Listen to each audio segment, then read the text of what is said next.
Ito ang nangyayari pag nasisiraan ng turbo. Langis. Napupunta rito sa cooler, intake, EGR, sa muffler.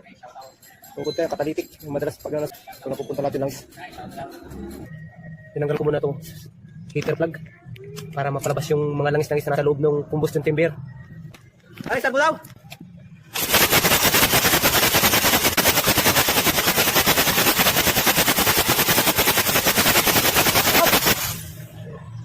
Napuno ng langis yung combustion chamber niya. Okay, isa pa!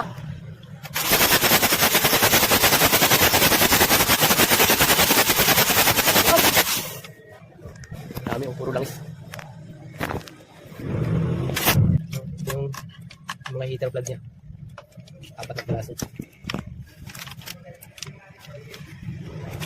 Marami din langis. Saka ito, catalytic converter.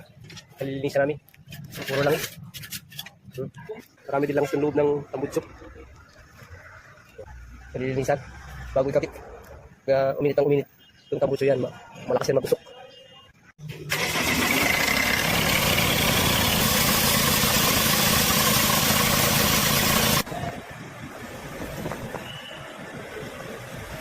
Okay.